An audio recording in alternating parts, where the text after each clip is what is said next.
전능하신 하나님 감사드립니다. 우리 하나님의 선하신 뜻을 따라 이렇게 예배하러 나왔습니다. 하나님의 말씀이 저희들 가운데 있게 하시고 주의 선하신 말씀 따라 살아가는 지혜로운 믿음들 되게 하여 주시옵소서. 예수님 이름으로 기도드립니다. 아멘. 우리 하나님 말씀 먼저 봉독하겠습니다. 출애굽기 8장 25절 그리고 28절의 말씀이 되겠습니다. 바로가 모세와 아론을 불러 이르되 너희는 가서 이 땅에서 너희 하나님께 제사를 드리라. 바로가 이르되 내가 너희를 보내리니 너희가 너희의 하나님 야훼께 광야에서 제사를 드릴 것이나 너무 멀리 가지는 말라. 그런즉 너희는 나를 위하여 간구하라. 지금 우리가 봉독한 이 말씀은 바로의 속임수입니다. 그러니까 이 바로가 속이는 그런 말을 저와 여러분이 잘 분별할 때 원수마귀에 속지 않을 수 있어요. 오늘 저는 하나님의 뜻을 따라 예배하라 이런 제목으로 말씀 나누는데 먼저 우리가 말씀을 나누고 그리고 나서 제가 간증을 좀 하도록 하겠습니다. 그렇게 설교하겠습니다. 제가 이제 선교대회를 나가면서 하나님 제가 무엇을 가지고 설교할까요? 주제를 좀 알았으면 좋겠습니다. 정말 우리 성도들이 원하는 게 뭘까요? 이 말세. 그런데 하나님이 이제 그런 마음을 주세요. 뭐냐면 유럽교회는 한국교회보다 먼저 경험한 것들이 참 많아요. 그래서 유럽교회가 지금 가고 있는 길이 어찌 보면 한국교회가 가야 되는 길이에요. 그렇다면 유럽교회가 그렇게 자랑스럽지 않습니다. 어떻게 해야 되냐면 유럽교회처럼 되지 않는 것이 한국교회가 살 길이에요. 그래서 그것을 이제 묵상하면서 하나님 앞에 기도했더니 하나님이 구원의 여정, 과연 신앙이 뭐고 구원이 뭔가 이러한 부분에 대해서 하나님이 말씀을 주세요. 그래서 이제 출애굽기를 제가 오늘 말씀을 나눌 텐데 여러분 출애굽기는 가장 중요한 부분이 있어요. 뭐냐면 상징적인 것을 알아야 돼요. 여러분 애굽은 세상을 상징합니다. 세상에서 출애굽하는 거죠. 그죠? 애굽, 세상에서 신앙으로 나오는 거예요. 두 번째는 뭐냐면 바로는 사탄의 모형이에요. 바로는 사탄, 성도들을 미혹시키고 성도들을 타락시키고 계속 거짓말하고 이간질시키고 이게 바로 바로의 상징적인 의미예요. 그렇다면 이스라엘 백성은 성도를 상징하는 거죠. 우리 교회를 상징해요. 오늘날의 우리 교회. 이상한 해석이 아니고 이게 건강한 보편적인 해석이에요. 그리고 마지막으로 모세는 우리 예수 그리스도를 상징합니다. 이스라엘 백성들을 인도하고 하나님의 뜻을 전달하고 노예 생활에서 구원해내고 가나안 복지 귀한 성으로 우리를 인도하는 예수 그리스도를 상징하는 거예요. 이것을 여러분이 잘 염두에 둬요. 이건 죽을 때까지 기억해야 돼요. 아셨죠? 그리고 또 하나는 뭐냐면 출애굽기는 10가지 재앙이 나와요. 이것도 잘 기억하세요. 죽을 때까지 기억하시는데 제가 오늘 드리는 말씀을 꼭 기억하셔요. 10가지 재앙은 제가 신학교 때 외운 건데 피기, 파악독, 우매흑장 해가지고 10가지예요. 여러분도 꼭 성경 펴놓고 새로 바뀐 성경으로 피기, 파악독, 우매흑장 좀 바뀌었어요. 몇 가지가 이름이 명칭이. 그래서 외우셔야 돼요. 그런데 그냥 외워놓으면 그냥 외웠다 그게 아니라 의미와 상징이 있어요. 출애굽기 7장부터 피의 재앙이 시작돼요. 첫 재앙이. 근데 8장이 굉장히 재앙 속에서 중요하다는 것이 뭐냐면 출애굽기 8장에 개구리 두 번째 재앙, 파리 이렇게 세 가지 재앙이 나오는데 이 세 가지 재앙이 중요해요. 뭐냐면 바로의 정체가 드러나는 거예요. 이 재앙부터 개구리 재앙이 나오고 나서 이제 바로가 거짓으로 성도를 미혹하려고 하는 그 정체가 드러나요.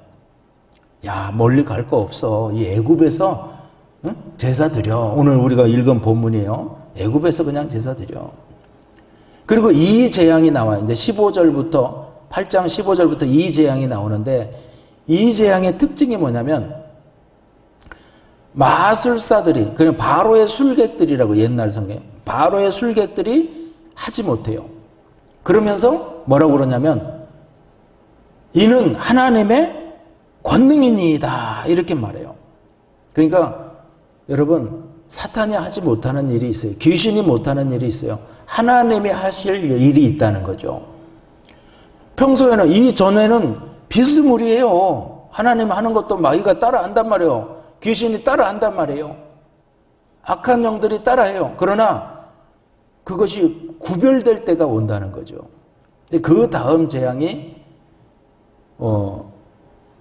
파리 재앙인데 어떤 사람은 파리 재앙 그러니까 파리지앵이라고 그러는데 의미가 완전히 다르죠.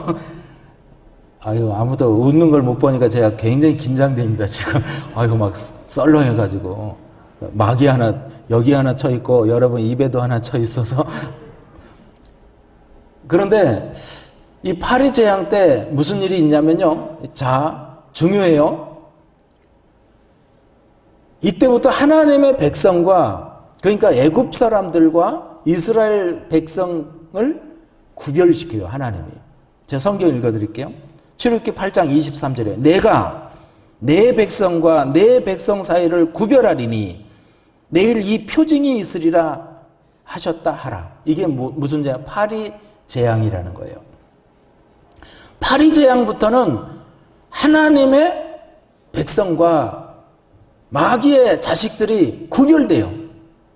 여러분 하나님의 백성이 믿지 않는 사람들과 함께 같이 고난당할 때가 있어요. 그런데 낙심하지 말 것은 반드시 하나님이 성도를 구별해내요. 아멘입니까? 그러니까 여러분 우리 성도들은 말씀 표준이 되는 말씀 중심 하나님의 뜻을 따라서 신앙생활하는 거예요.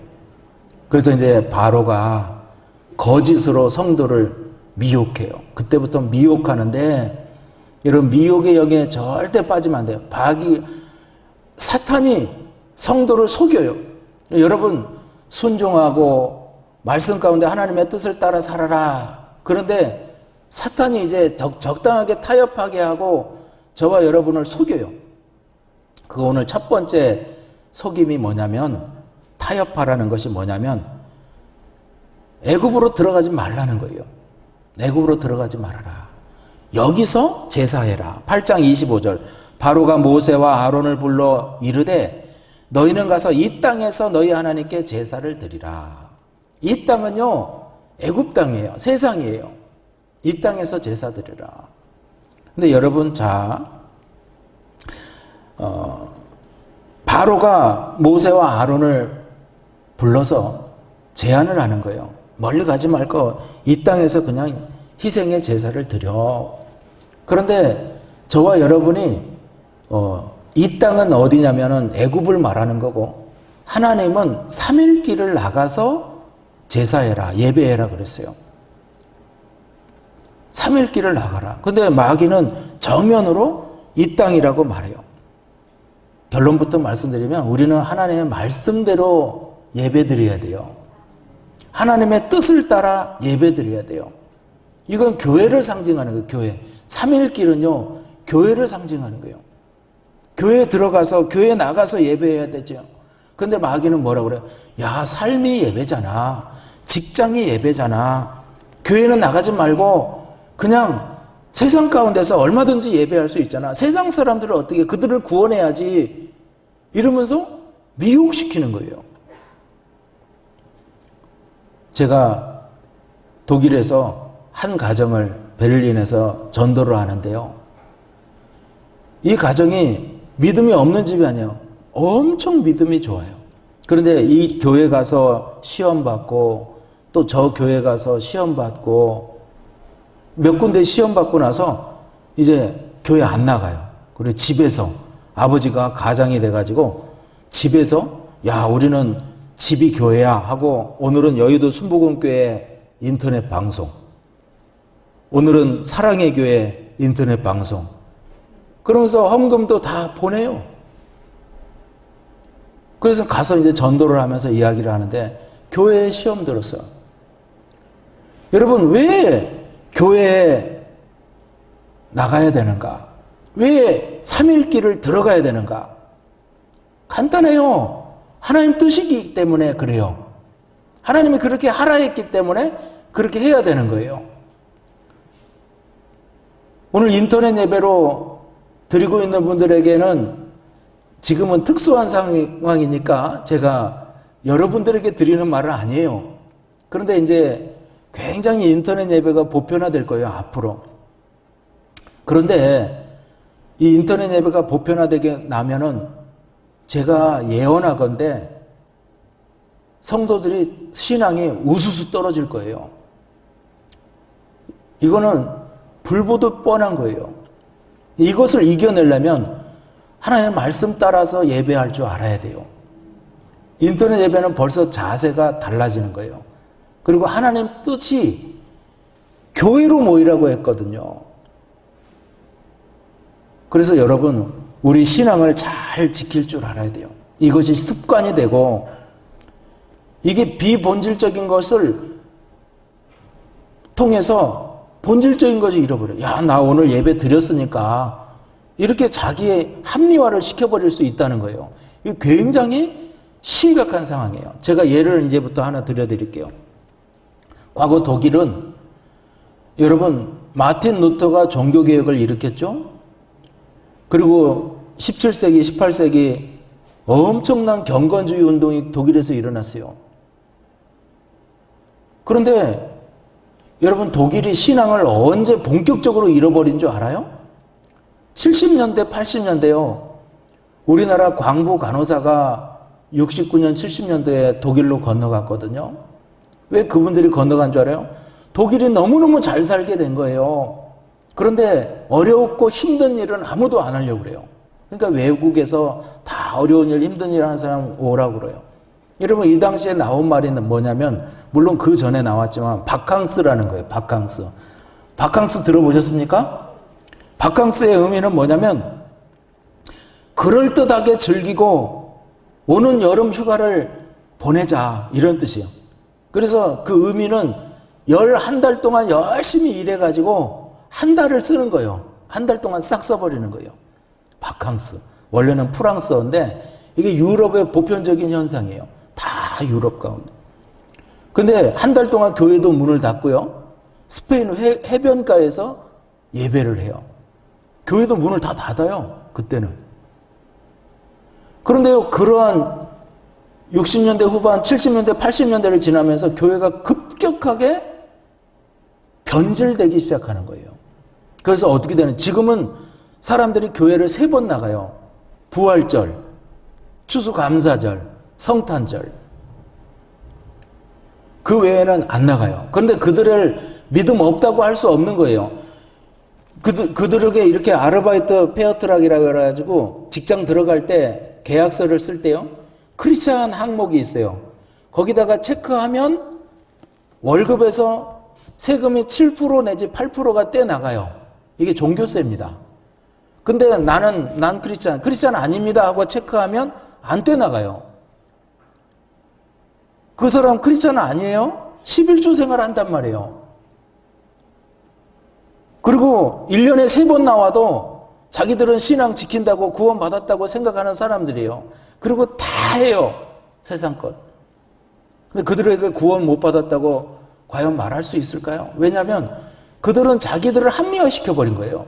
나는 크리스찬이야. 이렇게 헌금도 하고 나는 1년에 3번씩 열심히 교회 신앙생활 하니까, 믿으니까 구원받았어. 그들의 구원에 대해서 정말 심각하게 생각해 봐야 돼요. 그죠? 물론 교파에 따라, 교단에 따라 다를 수 있겠지만 바로 그것이 사탄의 고단수적인 전략이에요. 우리가 이것이 옳으냐 그르냐를 따지기 전에 본질적으로 하나님의 뜻을 한번 생각해 봐야 돼요. 출애굽기 7장 16절에 보니까 내 백성을 보내라. 그들이 나를 광야에서 섬길 것이니라. 우리가 하나님을 섬겨야 될 곳은요, 광야예요. 하나님은 광야에서 예배하기를 원하세요. 그럼 이 광야가 뭐냐? 광야의 의미를 알아야 돼요. 신명기 12장 13절 14절이에요. 너는 삼가서 내게 보이는 아무 곳에서나 번제를 드리지 말고 오직 너의 한 지파 중에서 야훼께서 택하신 그곳에서 예배를 번제를 드리고 또 내가 내게 명령하는 모든 것을 거기서 행할지니라. 아무 데서나 예배 드리지 마라. 야훼 택하신 그곳에서 번제를 드리라. 내가 거기서 행하겠다. 할렐루야. 바로 그곳이 어디예요? 신약시대에 말하면 교회예요. 애굽에서 신앙생활을 하고 나는 애굽에서도 성공할 수 있다? 안 돼요. 왜냐하면 교회 안에 진정한 하나님의 축복이 있고 교회 안에 신유가 있고 교회 안에 은혜가 있어요. 그 여러분이 교회 가운데 모여서 예배할 때 여러분 성령의 역사가 일어나는 거예요. 솔직히 교회는 은혜를 공급받지 못하면 시험의 장소가 될 수 있어요. 왜냐하면 교회는 이상한 사람도 많아요. 먼저 첫째로 자기가 이상하거든요. 자기가. 남들 이상하다고 말할 것도 자기가 이상해요. 그래서 교회 가운데 하나님의 은혜가 충만하지 않으면 시험들 일이 많아요. 보이는 게 다 시험들 일이에요. 근데 은혜가 충만하면요, 시험들 일이 아니라 헌신해야 될 일, 봉사해야 될 일이 되는 거예요.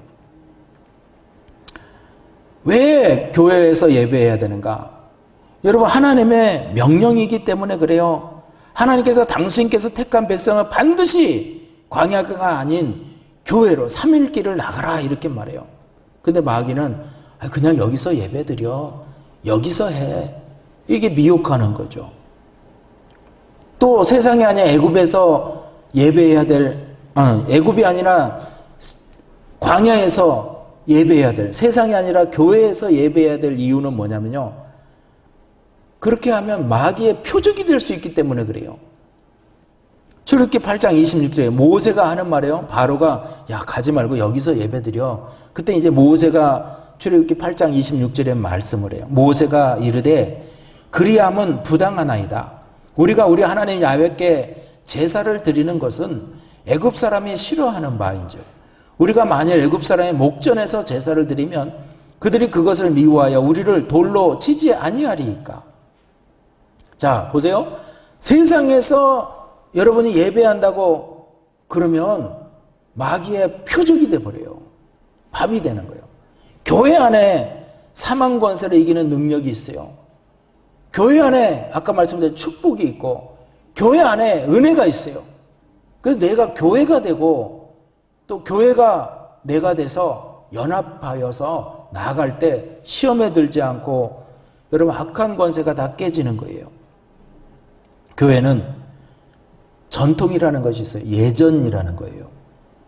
그래서 여러분도 이렇게 묵상하고 기도하고 저도 전에는 그렇게 예전을 크게 생각하지 않았는데 신앙의 철이 들면 들수록 하나님 앞에 나아갈 때 예절을 가지고 나가는 거예요. 하나님이 원하시는 게 뭘까? 하나님의 뜻이 뭘까? 예의 범죄를 갖추는 거예요. 그 예전이라는 거예요. 예전은 불필요한 것이 아니에요. 여러분 다이아 반지를 하나 샀어요. 사모님 드리려고. 부인 주려고 샀는데 근사한 케이스에 넣어서 쫙 무릎 꿇고 이렇게 줘야지 휴지에 뚫뚫 말아가지고 오다가 하나 주웠다 하고 주는 거, 안 주는 것보단 낫지만 이게 예전 포장이 잘못되어 있는 거죠. 격식에 맞춘 포장이 돼야 돼요. 우리가 하나님께 나아갈 때 예전을 가지고 나가는 거예요. 인터넷 예배의 심각성이 뭐냐면 여러분 인터넷 예배 이렇게 해보면 접속한 사람들이 처음부터 끝까지 드린 사람은 20, 30%밖에 안 된다는 거예요. 그 뭐예요? 다 여기 읽다 보고 아이고 저쪽 딴 데 가자. 2부 예배 드려야 되겠다 지금. 화장실 가고 일 보고. 그리고 제가 모르긴 몰라도 다 옷 상태가 안 좋을 것 같아요. 추리닝으로, 잠옷바람으로. 예의라는 거죠. 예의 범절. 하나님 살아계신데 그 하나님께 예배하러 나가는데 예배가 그냥 설교 딱 틀어놓고 뭐 딴 설거지하는 시간이에요? 이게 심각한 상황이라는 거죠. 우리 마음에 한번 손을 얹어보자 이거예요. 인터넷 예배의 심각성. 나도 예배 드렸는데 뭐 자기 만족. 예배가 나 만족하려고 드리는 거예요? 하나님 만족시키는 거죠. 하나님께 드리는 거죠. 이게 독일 교회가 겪은 일이에요. 전통을 깨버리면 헌신과 봉사가 깨져버리는 거예요. 하나님께서는 성도의 고난과 희생을 통해서 교회가 더 빛나게 돼 있어요. 물론 교회의 완성은 예수 그리스도의 피값이에요. 그래서 사망 권세가 이기지 못해요. 그리고 교회가 번들번들 윤나는 것은 성도의 관심과 사랑이에요. 헌신과 봉사예요. 그런데 성도가 나오지 않고 헌신과 봉사가 없는 공동체가 바른 교회라고 할 수 있는가? 그건 틀린 거라는 거죠. 유럽 교회가 입증시킨 바로 그 부분이에요. 자, 이 사흘길은요, 아브라함이 독자 이삭을 데리고 온전한 헌신을 드리기 위해서 갔던 길이고, 요나가 물고기 뱃속에서 자숙의 기간이에요. 예수님께서 십자가에 죽으시고 무덤에 계셨던 사흘이에요. 바로 무슨 의미냐면 온전한 회개를 이루고 온전한 헌신을 드리고 온전한 제사를 드리기 위해서는 사흘길을 가야 되는 거예요. 적어도 사흘길을 가요. 또 사흘길에 또 다른 의미가 하나 더 있어요. 뭐냐면 우리 애굽에서 사흘길을 나가려면, 광야로 나가려면 반드시 강을 건너야 돼요. 강. 그래서 히브리라는 뜻이요. 히브리라는 원어의 뜻이 땅의 사람들이라는 의미도 가지지만 또 하나는 강을 건넌 사람들이라는 의미도 있어요. 히브리인. 무슨 의미예요? 강을 건넜다. 침례받는 거예요. 침례. 홍해 가운데서 침례받는 거죠. 그리고 우리도 마찬가지로 우리도 두 번째 강 요단강 건너가면 이제 가는 거예요. 건강하고 막 그런 사람도 요단강 건너가야 돼요. 다. 요단강 건너가 천국 가는 거예요. 강을 건널 사람들, 강을 건넌 사람, 침례받은 사람들, 영원한 천국에 갈 사람들. 자, 오직 저와 여러분은 예수 그리스도만 살고 예수 그리스도 안에서 우리는 자기를 쳐서 복종시키고 죽이는 거예요. 저는 청년 때 우리 목사님 잘 알지만 행동대장이었어요. 전도부장도 했어요. 전도부장. 행동으로 해요. 행동으로. 그런데 중요한 것은 뭐냐면 저 가서 뛰어 그러면 뛰어갔는데요. 왜 뛰어갔는지 잘 몰랐어요. 저거 부셔 그러면 다 부셨는데 왜 부셔야 되는지를 몰랐다는 거예요. 그런데 정말 우리 청년의 때 중요한 게 뭐냐면 진리에 대한 목마름이라는 거예요. 여러분, 진리에 대해서 목마르실 거예요. 왜냐하면 어른들은 그러거든요. 야, 청년의 때는 공부하고 나중에 진리 같은 거 공부해도 돼. 청년의 때는 그냥 세상 공부하고 너 직업 생각하고. 아니에요. 여러분 상황에서 가장 진리에 대해서 궁금할 때예요. 말씀에 대해서 궁금할 때예요. 그걸 충족시키지 않으면 안 돼요. 저처럼 돼요. 뒤늦게 그거 깨달아가지고 후회하는 거예요. 청년의 때 내가 그거 진리의 말씀을 공부했어야 돼요. 여러분 지금 신천지 가보세요. 젊은 사람들이 수두룩해요. 왜? 미혹의 영에 빠진 거죠. 젊은 사람들이 진리에 관심 없다고요? 말씀에 관심 없다고요? 학교 공부만 해야 된다고요? 벌어먹고 살 궁리해야 된다고요? 천만의 말씀. 그 사람들이 더 진리에 궁금해요. 그 사람들에게 바른 진리를 전해주지 않으면 다른 데 기웃거리게 되는 거예요. 말씀이에요. 변화시키려면 말씀이에요. 하나님의 말씀 따라 가는 거죠. 내가 그리스도와 함께 십자가에 죽고 그리스도 안에서 다시 부활하는 능력. 갈라디아서 2장 20절. 내가 그리스도와 함께 사는 거죠. 그래서 이제는 내가 육체 가운데 사는 것이 아니라 오직 하나님의 영광, 하나님의 아들을 믿는 믿음 안에서 살아가는 거죠. 바로 저와 여러분 그러한 믿음의 삶을 이루시기를 주의 이름으로 축원합니다. 결론적으로 말씀드려요.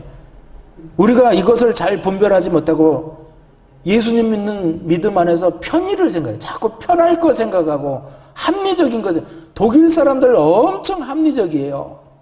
교회 다 죽여버린 거예요. 신앙 다 죽여버린 거예요. 마틴 루터는요, 종교개혁, 신앙개혁을 부르짖고 성경으로 돌아가자, 말씀으로 살자. 존 칼빈은요, 주일 성수 빠진다고 채찍으로 때렸어요. 사람들 공에 가둬놓고 채찍으로 때려. 주일 빠지고 술 먹고 노은 사람들은 때렸단 말이에요. 그렇게 지켜온 신앙인데, 여러분 앞으로 이 코로나 상황이 어느 정도 진정되면 죽기 살기로 각오하고 교회에 나와서 신앙을 지키시길 주의 이름으로 축원합니다. 그래서 시대를 따라가지 말고 시대를 거슬러 가야 돼요. 사탄의 계계를 분별하셔야 돼요. 아멘입니까? 제가 시간이 다 돼서 길게 간증은 못하겠지만 딱 간증 하나만 하고 마칠 거예요. 5분만 더 써도 됩니까, 목사님? 10분 써도. 그럼 길게 하겠습니다. 제가 정말 중요한 간증을 하나 하려고 그래요. 뭐냐면 하나님이 일하시는 거. 독일이요. 여러분 독일 지도를 보면 독일이 절반은 소련이, 절반은 미국, 영국, 프랑스가 통치했어요. 1945년도 해방되면서. 그 이유가 뭐냐면 이 나치가 망하기 전에 히틀러가 소련을 치거든요. 근데 그 전에 이 서유럽 쪽에 2천만 명 이상 죽여요. 2천만 명 이상이 전쟁 때문에 죽어요. 와, 해야 되는데. 안 놀래. 2천만 명 정도는 죽는 거 안 놀래는구나. 그죠? 근데 동유럽을 치고 소련은 올라가는데요. 모스크바로 진격을 하는데 이때 올라가면서 사람을 얼마만큼 죽이냐? 3천만을 죽여요. 3천만. 예, 그 정도도 안 놀라시는구나. 합쳐서 5천만이야. 남한 인구가 다 죽은 거예요. 그 정도로 엄청나게 죽였어요. 소련이 마지막에 완전히 타격을 입었죠. 소련이 화가 나가지고 완전히 독일을 밀고 내려오면서 다 신탁 통치하려고 그랬어요. 근데 미국, 영국, 프랑스가 강력하게 막아서 절반을 나눠서 통치하죠. 그런데 그 중에 베를린이 동독 속 안에 있어요. 그 베를린을 소련한테 다 줄 수가 없는 거예요. 그래서 연합군 측이 베를린 다오. 우리 못 준다. 그래서 그럼 베를린도 분할하자. 그래가지고 베를린도 딱 반갈라서 동베를린, 서베를린. 저는 이 국경선에 있는 줄 알았어요. 지금까지. 그때까지. 가기 전까지. 근데 동독 속에 있고 딱 갈라서 동베를린, 서베를린. 서베를린은 미국, 영국, 프랑스 또 세 개로 나눠서 하고 우리 교회가 있는 곳은 프랑스가 점령했던 지역이에요. 그래서 제가 말씀드리는 건 뭐냐면 소련이 지원을 하지 않고 미국, 영국, 프랑스는 계속 독일에 지원했거든요. 경제가 일어나게. 근데 소련은 계속해서 뜯어가니까 사람들이 불만이 많아요. 자꾸 넘어가요. 그러니까 베를린 장벽을 43km 베를린 장벽을 가로막았어요. 그런데도 막 옆으로 돌아서 넘어가니까 155km 둘레로 이렇게 해가지고 베를린 장 3m 높이에 50m 간격으로 초소를 세워서 기관총 든 사람이 지키게 하고 20m 안으로 접근하면 발포하는 거예요. 순식간에 1961년도에 그걸 만들어버렸어요. 그러니까 사람들이 절망하죠. 근데 제가 말씀드리고 싶은 건 1981년도에요. 성 니콜라이 교회라는 동독의 라이프치 교회에서 기도 운동이 시작해요. 월요일 저녁, 매일 월요일 저녁 5시 일 끝나고 와가지고 기도하는 거예요. 10명, 20명, 100명, 200명. 이들이 기도를 끝나고 나갈 때 항상 촛불을 켜고 갔어요. 여러분 촛불이 바로 그거예요. 촛불. 촛불은 평화를 상징해요. 왜냐하면 안 꺼지려면 손으로 가려야 되거든요. 그래서 이 담임 목사님이 항상 밖으로 나갈 땐 촛불을 들어라. 왜? 평화해야 된다. 평화. 그런데 이 기도가요, 장장 8년 동안, 1989년까지 8년 동안 계속 되어져요. 그러면서 변화가 일어나기 시작합니다. 사람들이요, 이 통일은 우리가 이룰 수 있는 것이 아니라 하나님이 해줘야 된다는 기대가 생기기 시작했어요. 소련이 굉장히 완강했어요. 그런데 그 촛불 기도의 시간에 동베를린, 서베를린, 동독, 서독 쪽에서 기도를 함께 시작해요. 그 시간에. 그래서 동독 사람들이 점점 자유를 갈망하고 막 불만이 일어나니까 소련에서 그것을 좀 잠잠하게 하기 위해서 공보관을 보내요. 공보관. 그래서 공보관에게 기자들을 모아놓고 기자 간담회인데 내용이 뭐냐면 여행을 좀 편하게 해주겠다. 그러니까 너희들 데모하지 말고 이렇게 좀 잠잠해라. 이게 내용이에요. 근데 공보관이 이제 발표를 합니다. 그 공보관 이름이 사보보스키예요. 이 유명한 사람인데 이 사람이 발표를 했어요. 앞으로 여행을 좀 자율화시켜 주겠다. 당신들 신분증만 있으면 다 왔다 갔다 할 수 있다. 그런데 이제 이탈리아 기자가 물은 거예요. 언제부터입니까? 이렇게 물었죠. 그러니까 이 사람이 언제부터는 이게 나와 있질 않은 거야. 앞으로. 그런데 앞으로 이렇게 말을 해야 되는데 지금부터 이렇게 말을 한 거야. 조폴트 해야 되는데 앞 조폴트 한 거예요. 지금 당장부터 이렇게 나온 거예요. 이게 그냥 그 밤에 외신을 타고 신문을 다 퍼지는 거예요. 그래서 그 밤에 막 사람들 입으로 전달이 돼요. 소식을 들은 사람이 야, 신분증만 있으면 이제 지나다닐 수 있대. 지금 당장에. 그래가지고 신분증 들고 다 나온 거예요. 장벽 앞으로. 그 밤에 열어달라. 군인들은 우리는 보고받은 거 없다. 못 연다. 막 무슨 소리냐. 이거 신문 봐라. 지금 당장부터 다 통과하는데 왜 막냐. 해가지고 그 밤에 수만 명이 나와서요. 꽃갱이 삽 가지고 그 장벽을 다 무너뜨려 버렸어요. 할렐루야. 이게 1989년 11월 9일 119 11월 9일. 그래서 여러분 사람들이 물밀듯 나와가지고 함부르크까지 막 고속도로로 행진하는 거예요. 수십만 명이 막 행진하고 서독 사람들은 물을 주고 음식을 주고 할렐루야. 그래서 1년 동안 통일의 절차를 거쳐가지고 1990년 10월 3일 날 통독이 이루어져요. 할렐루야. 저는 반드시 통일이 될 거라고 믿습니다. 어떤 사람들은 통일을 별로 반가워하지 않는데요. 통일이 돼야 돼요. 통일이 되면 우리가 힘이 들 수 있어요. 힘이 들어요. 그러나 통일이 되고 나면 엄청난 파괴력이 생겨요. 지금 독일이요. 영국이 왜 막 블랙시트하고 난리겠어요. 독일이 완전히 엄청난 막강한 경제력의 힘, 파워, 국민 파워가 나타나요. 우리나라도 마찬가지예요. 통일돼서 8천만 넘으면요. 막강한 힘이 나타나요. 그런데 이것이 인간의 노력으로 되는 것이 아니라 모든 것이 하나님의 은혜라는 거예요. 하나님의 때, 하나님의 시간에 모든 역사는 이루어지는 거예요. 그래서 여러분 신앙의 개혁을 이루세요. 그리고 축복의 그릇을 준비하세요. 그리고 정말 부탁인데 통일을 위해서 우리 젊은이들이 기도하세요. 변질되지 마세요. 항상 새로워져야 돼요. 그럴 때 저와 여러분의 비전이 이 나라를 이끌고 가는 하나님의 비전이 되는 줄로 믿습니다. 할렐루야. 기도하겠습니다. 전능하신 하나님 감사드립니다. 우리가 어떻게 예배해야 되겠습니까?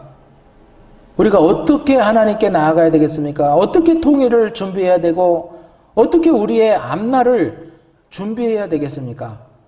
하나님의 뜻을 따라 나아가야 될 줄로 믿습니다. 이 시간에 주의 선하신 뜻 따라 정말 하나님의 뜻을 따라 나아가는, 하나님의 때를 따라 나아가는 그런 믿음들이 되게 하여 주시옵소서. 예수님 이름으로 축복하고 기도드립니다. 아멘.